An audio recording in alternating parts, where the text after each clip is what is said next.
events, partnering with Mayborn Science Theater. And we have with us today CTC Astronomer Warren Hart. Hey, Warren, Hello, hello. we're doing it again. So, you're going to tell us a little bit about December and January, right? Yes, indeed. All right, So, well, take it just away. a few things in December. I went through it last month for you, but just to point out three different things here as far as in December that I want to emphasize for you as we go on down into next week. And on the Thursday, the 21st, is the winter solstice. And the solstice, just real quick, two words is tied up in there, sol, which is the sun, and the stice is referring to that the sun stands still as far as it's moving down toward the South Pole. It doesn't go all the way there, of course. And so that point there on that Thursday is the time when we change a season, and we will go from fall to winter, unless you are watching from the southern hemisphere and you're going from spring to summer. And anyway, so that's on the 21st. And then the next thing I just wanted to refresh your memory on, and I'm looking here on, let's see, the constellation. I want to refer to Taurus the Bull. That's going to come up in just a little bit when we're actually going to get close to the Christmas time period. And the other one is on uh, Thursday, let's see, Wednesday, the 27th is when we're going to have, I'm looking for my Do you want me to constellation. pull up the calendar? Yes, if you'll do that for me, that would help. It's actually Friday, the 22nd. Here we go. For the December? In December. There you go. Okay. Thank you. Thank you. That'll help. Yeah, the 22nd, we have Orion that's there, and also the rabbit or the hare. And those two are going to be involved in talking here in just a little bit. The story as it goes on and refers into Christmas time period and into January. So just those three are the main ones that I wanted to refresh your memory on Taurus the Bull, and then on Orion, and then also on the rabbit, which is at the feet of Orion. And then going on down, if we look there, the last thing that we have in the constellations is the Auriga, the chariot driver. And we have time, I'll point out again on how you can use it to find the North Star and the North Pole. But we're ready to go ahead into our January calendar. And when we do that, we'll point out what's there for us to look at. Now, looking here on the first week, you'll see that on New Year's Day, on that Monday, we are 14 weeks from our total solar eclipse that we're keeping track of. And that is going to be referenced for us by the week throughout the rest of January, February, March, and then in latter part of March and into April, it'll be then countdown on days. But we have here on, as you see, Tuesday, the 2nd of January is when Earth is going to be the closest to the sun. Remember, in the past, I've been mentioning to you about the moon being close to Earth on its orbit each time around Earth. We call that the perigee. But here on Tuesday the 2nd, it's perihelion, which is referring there on Earth, closest to the sun at that time. And one of the questions I point or ask and people answer on this, since this is the closest we are to the sun throughout the year, are we colder or warmer concerning this uh, position here? And a lot of the people will say, well, since we're so close, it's going to be hot. And then well, actually, it's a trick question because we in the Northern Hemisphere are tilted away from the sun as opposed to tilted toward the sun when we are in summer. And since we're now in winter, we are tilted away and it's actually going to be colder. If you're in the southern hemisphere, that works out correctly for them because they are in their summer. Going on, then we have a large meteor shower, the quadrantid meteors, and there's the information on Wednesday the 3rd for people to take a look. And usually the best time to watch a meteor shower is from approximately midnight on through the sunrise there. And so that's the reference that I have for you on that. Also, our moon is at our third quarter. So that means to when you go outside that week, that first week of January, and you're going out to pick up the newspaper or you're going out to whatever, get in the car, go to work, and you see the moon, it's in its third quarter phase. There, it's going in its orbit, uh, heading toward the new moon, which starts the orbit period over. Now, going on, then we go down to our second week there in January, and you see we count down 13 weeks to go until there, and we have reference there in the morning, if you will. The Scorpion is up earlier in the morning, and you can observe it. It's the predominant constellation for the summer. We're, excuse me, we're going to have, if you will, Orion, the predominant constellation for our winter. On the 9th and 10th, you see there is, for us here at this latitude, is our latest sunrise of the year. It's at 7:30 in the morning.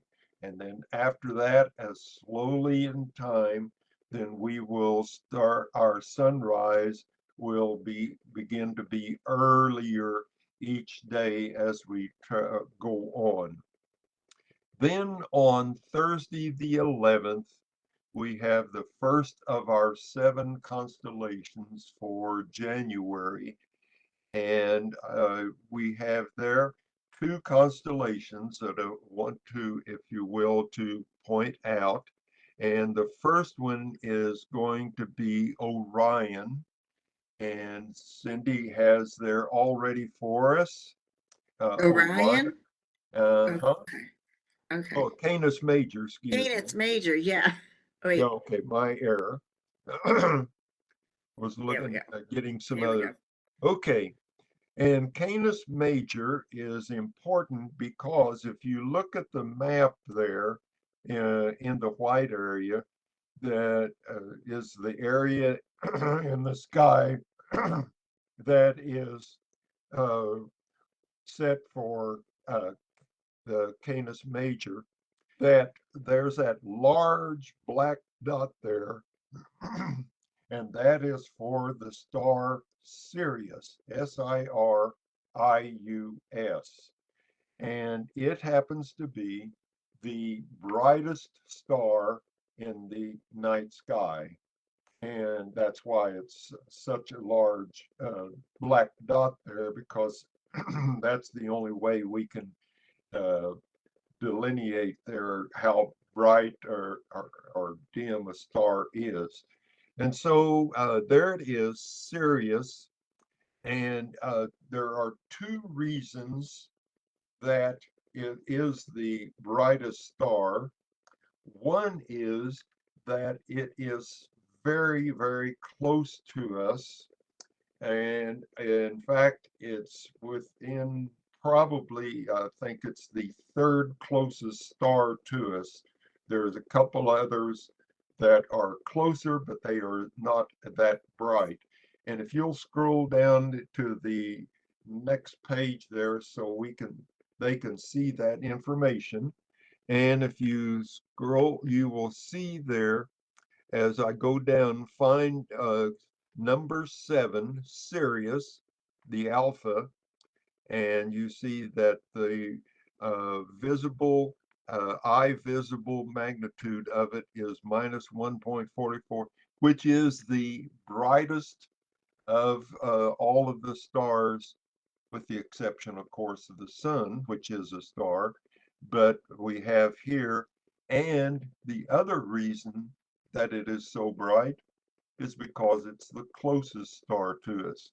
It's just under 8.5, or a little bit beyond 8.5 to 9 light years away. And so you can figure out that when you go out and see Sirius in the constellation, the the the light that you're seeing from that star is only 9 years away, and so that would be in the year 2015. That's what left the star, and in travel through the space, it finally comes to you, and with your eyes, you can see it at that time. It's the closest, and the other thing is there's three things that Sirius is. It's the brightest star in the night sky. It is our closest in the bright stars there. And also you see over there to the far right, it's the smallest star of the major stars there for January. So some of it, for some people, would say, well, that doesn't make sense. If it's the brightest, it ought to be the other things. But this is what we have because of it is so close to us. That's what makes it the very, very bright. So there's the list on the last page. I put of all of the stars and giving you the different pieces of information about each star in Canis Major. We can go back to our, we have another page, if you will. Let's go back to our calendar. And in our calendar, there we go. Thank you. And Canis Major, and then also is a dim star, if you will. We have Monoceros, the unicorn, and I'll show you that relationship there. It's easy to pick it out because if you look at the map here of the sky, the unicorn is looking, we'll say, to our right, and you see the constellation just to the right there is Orion. And so the unicorn, or some people, rather than unicorn, call it a rhinoceros. And we have at that. And notice the relationship. There's Monoceros in the white area, and just below it is Canis Major, and there is the big star, if you will, of Sirius and Orion. So that grouping of those three stars will also help you to find it in the sky. Okay, thank you, Cindy. Let's go back to the calendar and we'll see what else is coming. Uh, Planet Mercury, as it goes around, it happens to be, because it is so close to the sun, it's predominantly a major amount of time throughout the year. It is hard to see because the sun uh, blots out in any opportunity of finding Mercury. But there is a few times in the year, and this is one of them, when it is away from the sun. And this one here is called at its greatest western elongation from it. So it's uh, in a line, if we would draw a line from the sun to Earth and then do a right angle and go on that with the right angle, and the western elongation out there would be where Mercury would be for us. And then we can see it there. And it happens to be in Sagittarius, the Archer, and that's a little easier to find. All right, Moon there is at its perigee. We go on down to the next week on the 14th and all. We have the Moon, and it's going to be close to Saturn, and that will help you with the Moon, help you to find the planet Saturn. And then we're 12 weeks from the eclipse. We go to our third constellation of the seven, and that happens to be Gemini the Twins. And here we have Gemini the Twins. And if we look, we will see the relationship now of where it is, Gemini, with what we've already talked about. Remember, we started off in saying we want to reference to Taurus the bull, and there is Taurus to the right of Gemini the Twins. And if you look down, you see to the right, there is Orion. And at the foot of the number two of the twins, the second one, the lower one there, at his foot there, which would be his right foot on star number 7, there's Monoceros, the rhino, or if you want, or the unicorn.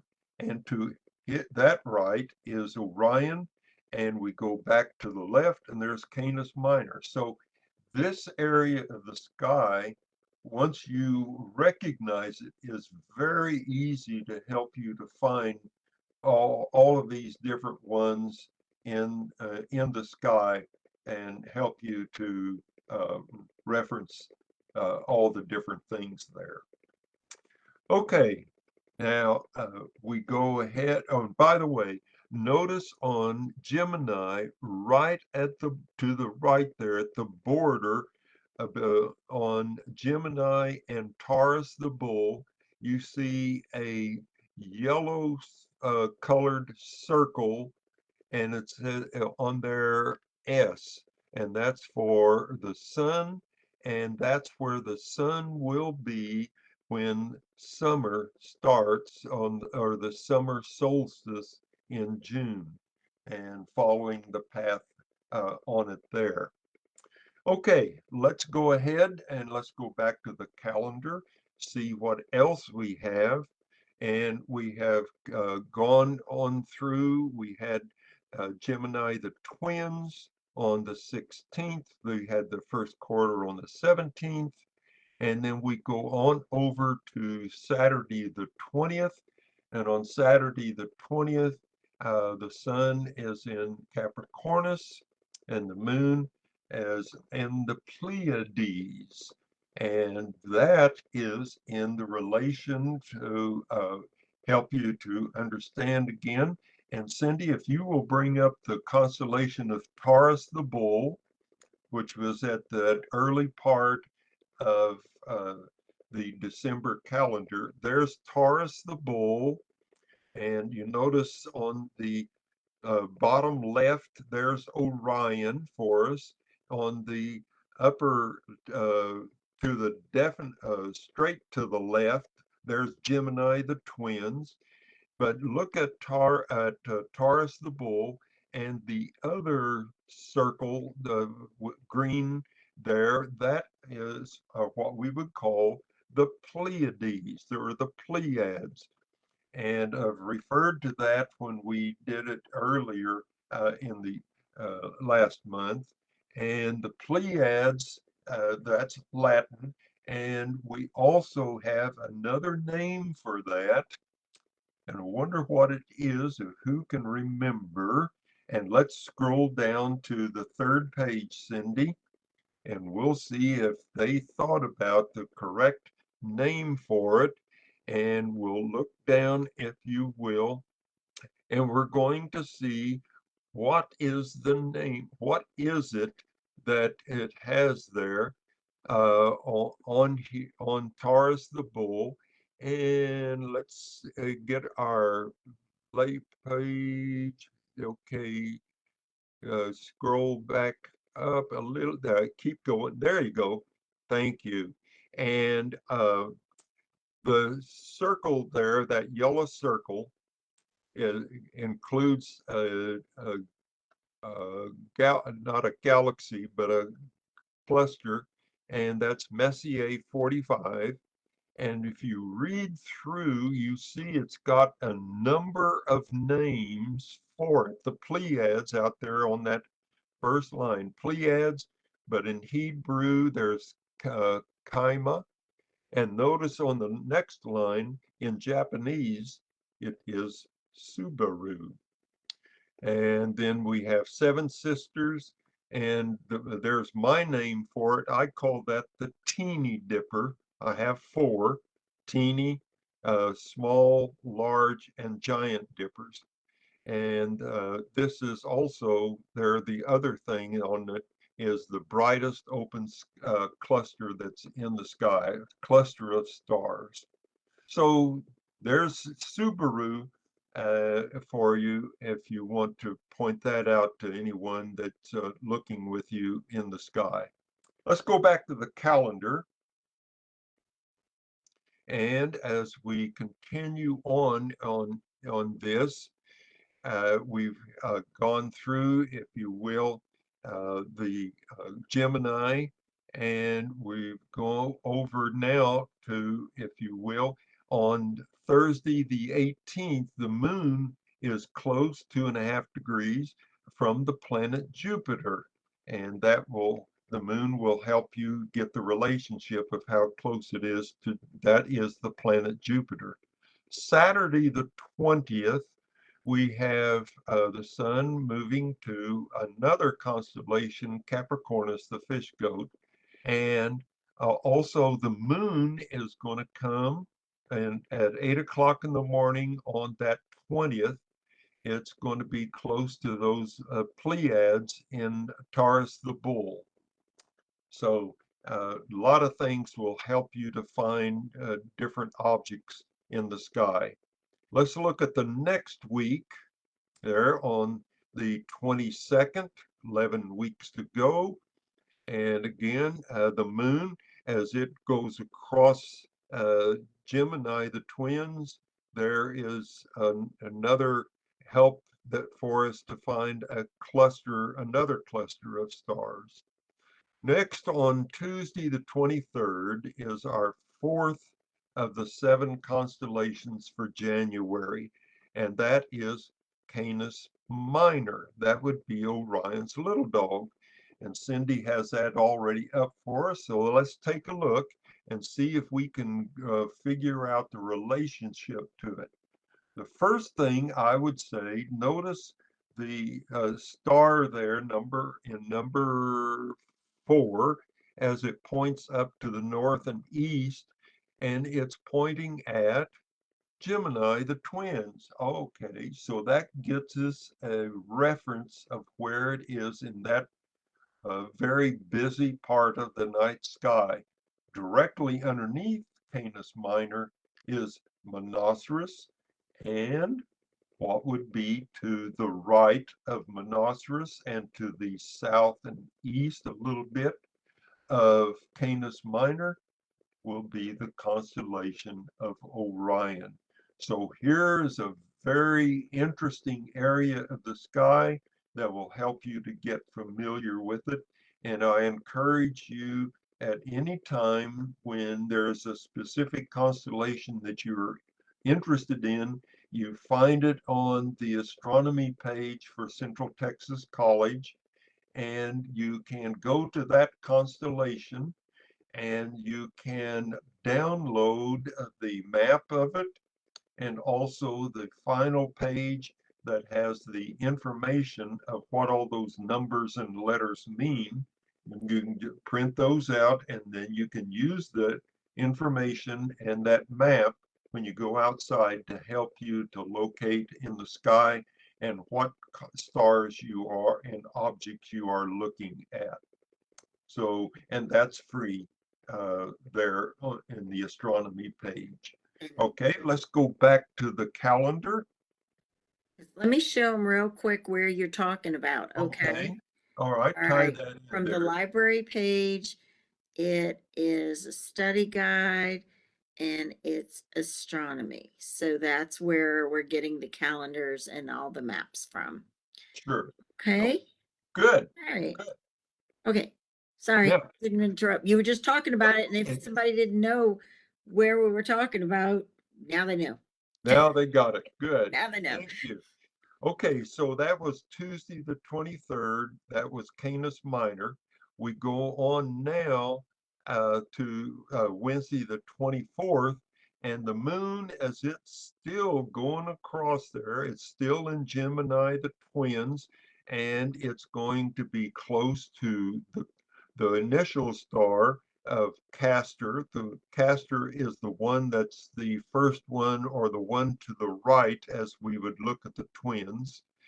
And we go there down and we have the fifth of our seven constellations, and that is Pupus or Pupus, depending on how you want to pronounce it.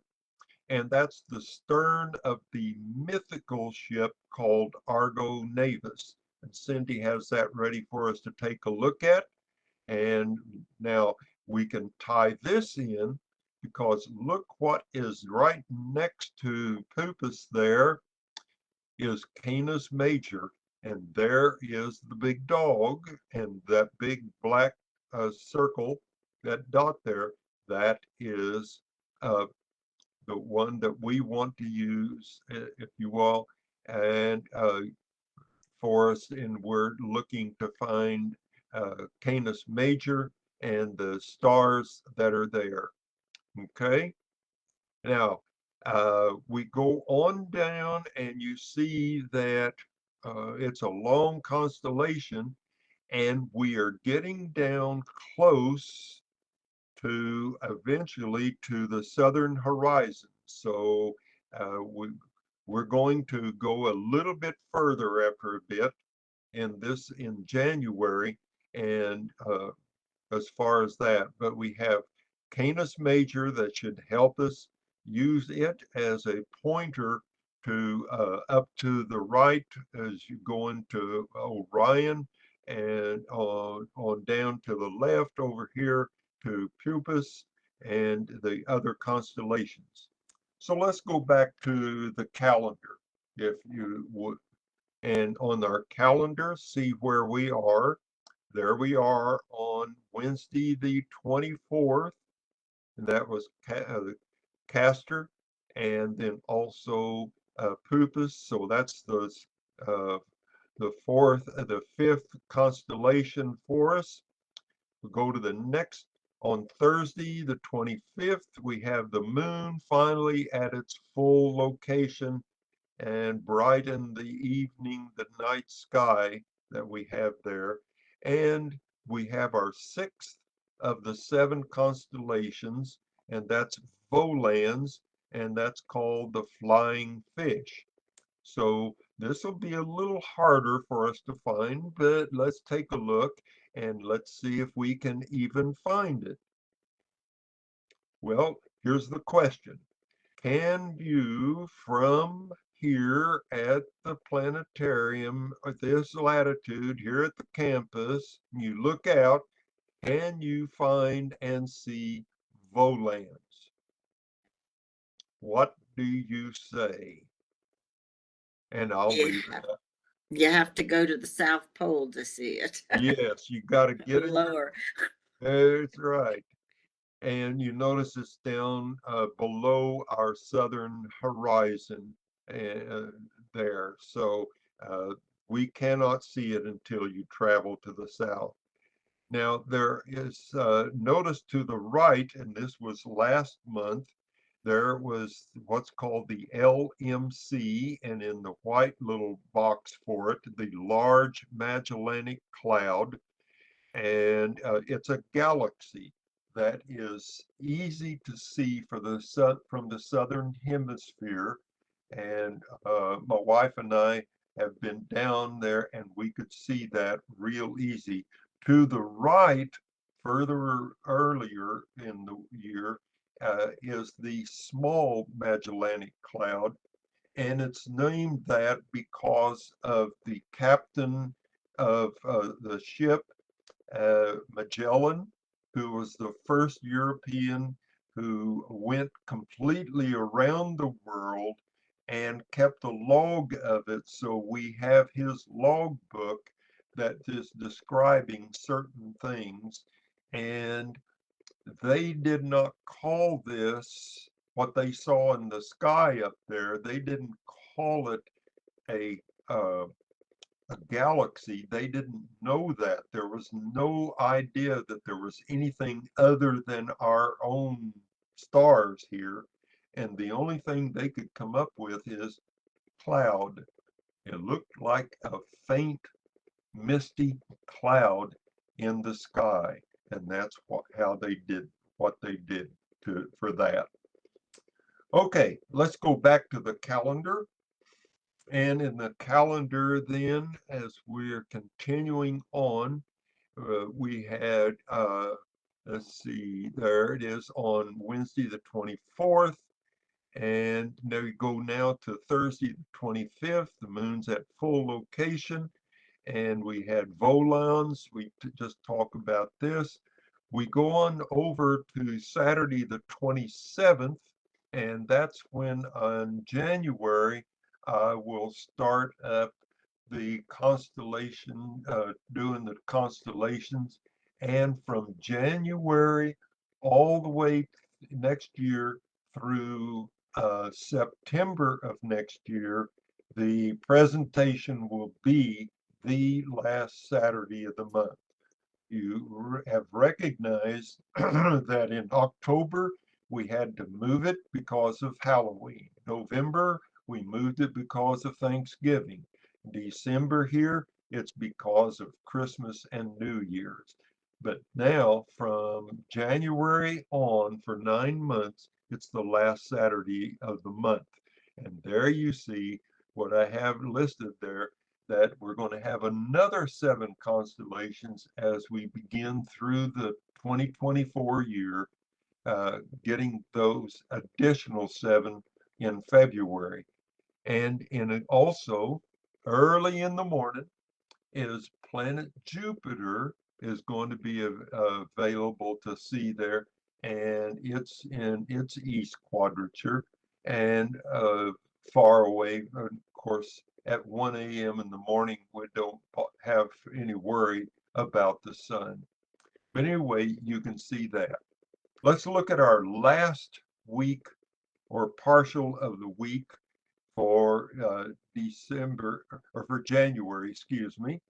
And we have our last constellation of the month, and it is Lynx, Lynx, and it is a cat, a wild cat there. And so Cindy has got the part for us, and let's see if we can see this one.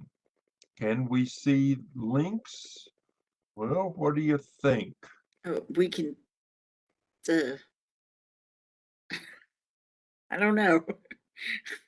Well, what? Yeah, we Uh, should.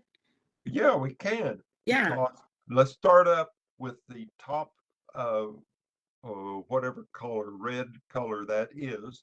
And that's where our circumpolar region in the sky, which means everything above that line is visible every night of the year. That part never goes below our horizon.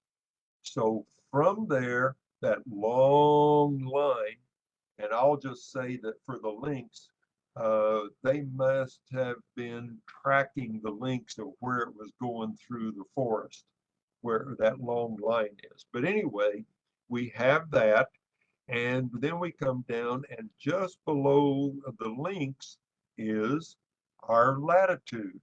You know what that means? That line that says it's the planetarium's latitude, when you would walk out from the planetarium outside and look straight up over you, that's what is right up over you.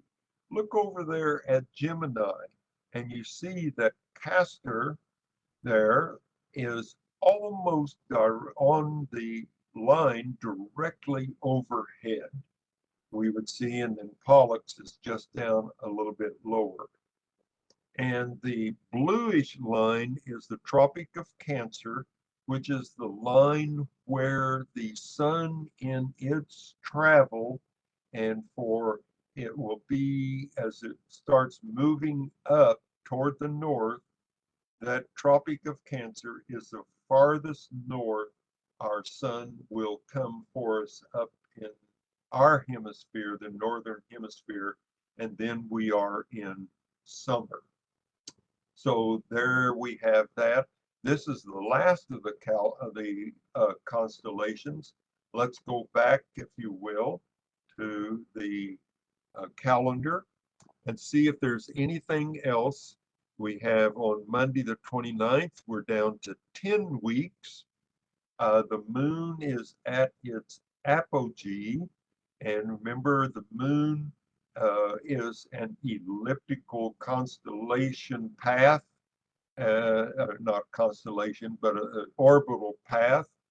And so it is the farthest from us in that one orbit there of the moon. And we get over to the last day of the month on the 31st. And since this is the first month of the year of 2024, will have viewed and completed looking at 7 constellations, which is 8% of the total 88 constellations for the entire year. And then you see, I have for you on Monday, February the 1st of Thursday, 67 days to go, and we have 4 constellations for February. Well, that's interesting. February is the shortest month, and in this case, it's also is the least number of constellations for the month, and there's only 4, and you can see that's on those 4 make up 5% of the 88 constellations. So if you add together December of 7 and 8% with when we finish up February of 4 constellations and another 5%, we will have 11 constellations and it'll be 13%. And then you can go on, you see additional information there on the first 3 days of February. So that takes us through in pretty quickly through here. And if anybody has any questions, They can call them out. Alyssa, does anybody have questions? She'll have to chat it to us. Yeah, okay. No questions, she said. Okay, let's get this full page right here, the second page. Want the whole page? Yeah, well, let's get to the December.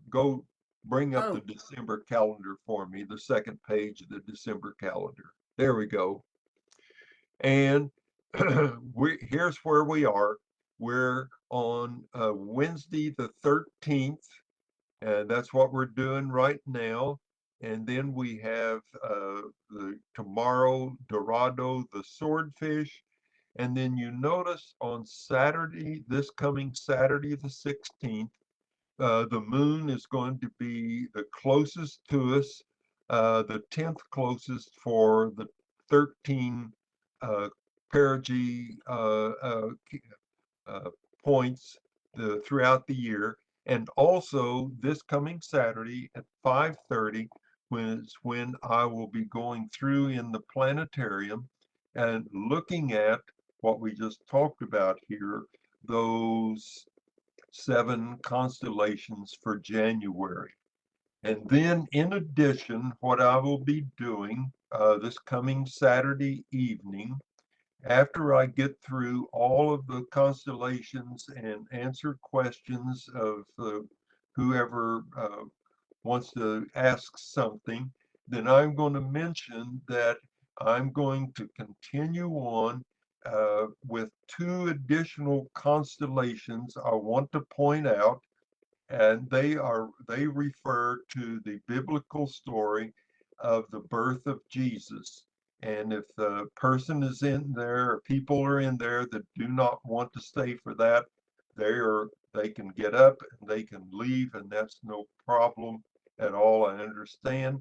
But then whoever remains for the next few minutes, I'm going to point out the 2 constellations that are tied in with the birth story, and they are in their position every year on Christmas Eve, Christmas. So that's this coming Saturday, the 16th. All right.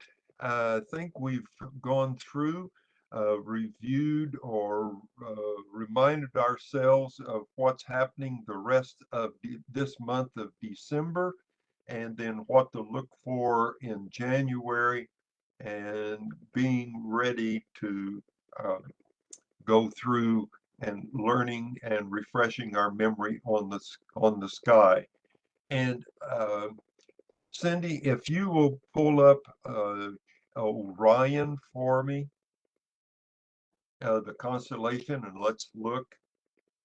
Okay, now, one of the things I have in that last page concerning each of the constellations is some information to help you to expand your understanding and awareness of additional constellations that are in the sky. So let's go to the last page, Cindy, and I want us to scroll down to the bottom of it. Okay, right there.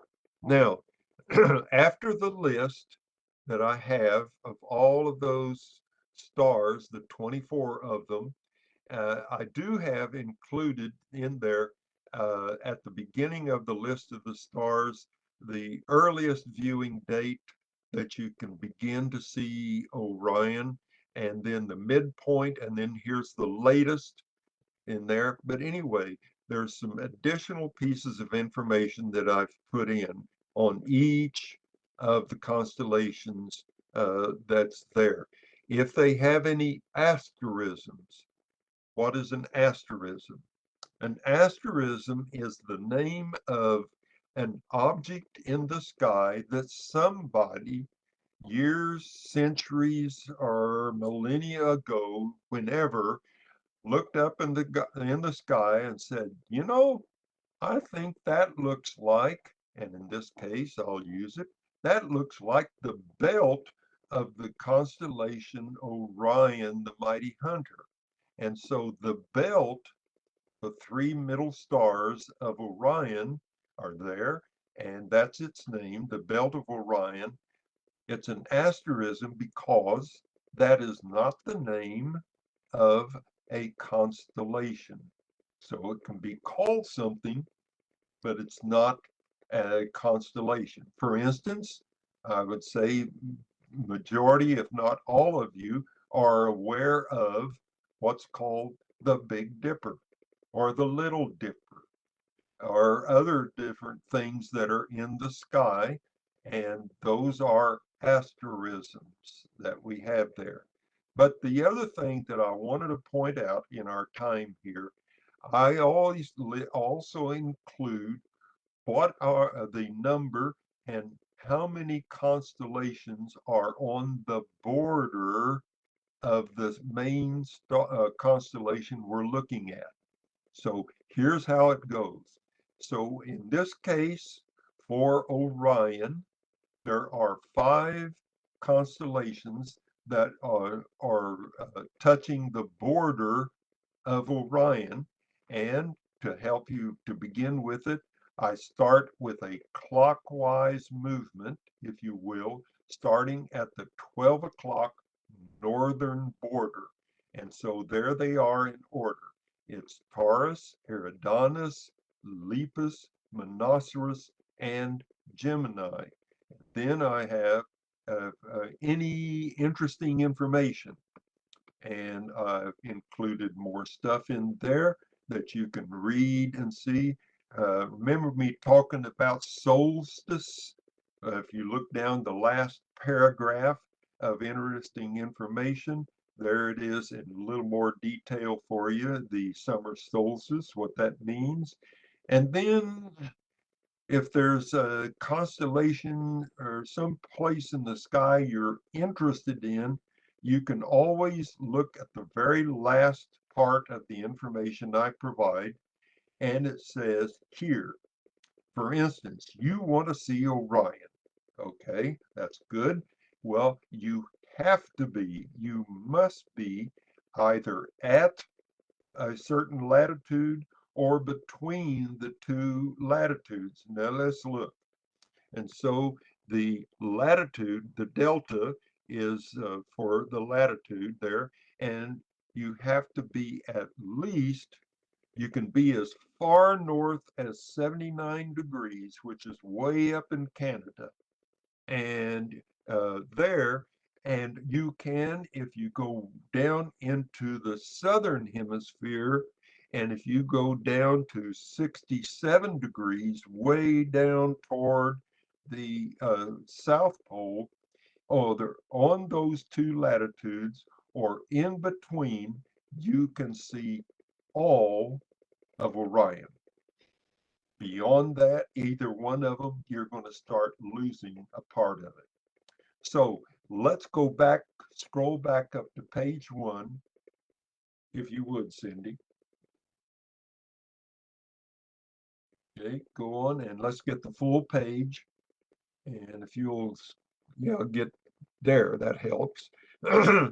Notice we said, for those who can remember, how many constellations border Orion? Well, let's count and see. And let's look at the top of it at the 12 o'clock position. And if we follow along with the lines of the other constellations, we see that Taurus does come across the true north of Taurus, there of Orion, a portion of it. Let's go clockwise. So we're going to go from Taurus, and we're going to turn to the right, going down, and we go way on down a ways, and we come to Eridanus, the river. Okay, that's number 2. We turn a right again, and at the foot of Orion is Lepus, which is the rabbit or the hare. That's number 3. And then we come on up, and we have then, there's number 4, if you will. Let's see, 1, 2, 3, 4. Canis Major is not on there. Oh, look at the little dots, little dashes you'll see. And so Canis Major is there, but it does not border Orion, so we can't use it. We're still at 1, 2, and 3. What's our fourth one? Go above Canis Major, and there is Monoceros, the unicorn or the rhinoceros, and that's our number 4. Go on up, all the way up toward the top, and there is our last constellation called Gemini the Twins. So, what am I getting to?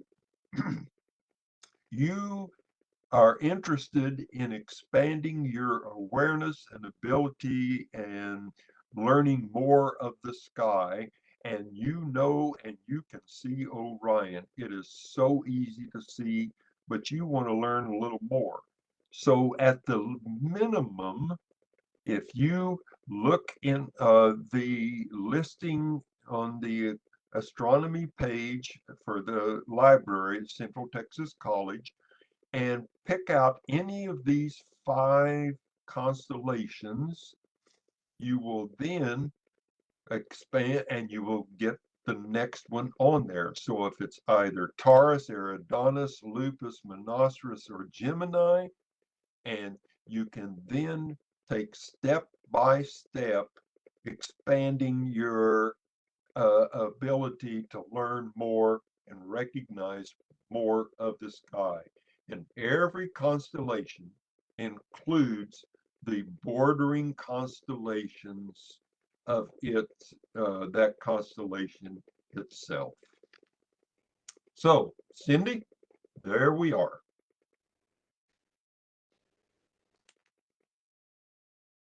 So you're done? I'm unless there's any questions anybody wants to ask or comment. Let's see. Yeah, you just abruptly stopped there. Alyssa, any questions? Let's see what she says. Nope, no questions now. Okay. Okay, well, Warren, thank you so much again for giving us all this information. I always remember when you talk about the solstice, when I told you, I asked you a question one time about the longest day of the year and the shortest day of the year, and you told me, no, no, no, no, it's still the same amount of time. It's just the shortest time that the sun's out or the longest time the sun's out. And I always think of that now. And I just have to laugh when you tell me that. I think each day is something like 24 hours. Yeah. All right. A On calendar day. Yeah. right. On that note, I just want to remind everybody of some upcoming events. We will be getting into our 2024 events. So this will be our new flyer for the night sky tours. We also have the eclipse safety on that one. So our next night sky tour will be January 24th. We're also going to be starting our Surviving Adulthood series. And we have people in our community and people over here on campus that will be teaching us various subjects. And they'll be talking about various subjects, food safety, car maintenance, first aid, houseplant care, just different skills, getting a job, how to organize your schoolwork, vegan cooking. We have how to get, how you can rent. So it's childcare. It's just, sewing maintenance, just lots and lots of subjects that we're going to be working on, and we're going to have different speakers for each subject. We're also going to have the Galt Archaeology Center coming to talk with us again. We had them about 3 years ago, and that will also be virtual. And we're going to have another military history story from military journalist Renita Hart. And in January, we don't have the flyer yet, but in January, we have local poets that are going to be, it's part of the Black History theme, which is African Americans and the arts. And so we're just focusing on poetry, but we have several local poets who are going to be performing their work. So this should be really great. And make sure that you tune into our Facebook, and we also upload them on our YouTube channel. You can just go ahead and Google Hobby Memorial Library YouTube, and we'll be uploading this video of Warren's in the afternoon as well. So just a lot on our plate here. Okay, And I Cindy, hope, would you go back to that page, if you would, what you just had for me? okay, And if yes. you'll scroll down to, okay, you're right there. Just hold it. Get on the first one up there, the first row. Okay, that's good. Question that I Yes. have: are these uh, adult series? I see it says February, and then we're going to have January and February. Are they going to be taken down when you go past the month? No, they're going to be on our Facebook, and they're going to be on our YouTube. So if you miss it on the day that it's airing, it's there. That's just the date that it's going to be either a live stream or it's going to be a pre-record, and it's going to be up there. So you can definitely watch it anytime. And just like our night sky tours, it will be there forever. Okay. All right, good. You're Well, that's eternal awesome. on our Facebook and our YouTube, Warren. Yes. See, and I see you've already started on our night sky tours. As I look at Yes, there, we that's our we just put 24. the first 3 months right now because Okay. we're waiting to see what Warren wants to tell us. Okay. Yeah. All right. Well, So, good. and I'm we've got glad your eclipse anyway safety about there that too. information. That'll be very helpful. And I Okay. can point that out to people to get over there and go to the, uh, is there a limit? You have to be an adult to take. Oh, to watch those? Well, first of all, they don't need to come over here. They're all virtual, Oh, which means okay. they could sit in their own house. And no, this is called surviving adulthood. So Uh, you could be not an adult yet and learn how to become an adult, or you could be an adult and you just need, we're giving you some ways to survive, Very good. Excellent. like how to change a tire, how to tie a tie, Yes. you know, a lot of basic information. All So, right. Good. Thank you, yeah, Cindy. That's very helpful.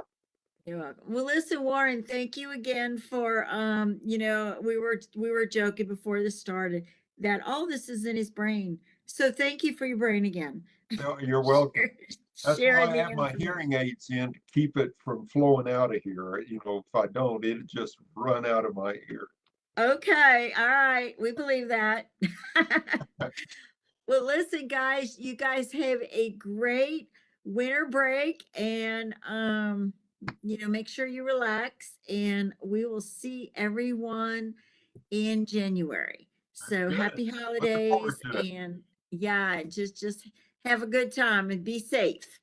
All Okay. right. All Mm-hmm. right, you too, All right. Warren. We'll talk to you later. All right. Thanks. Bye-bye. Bye. And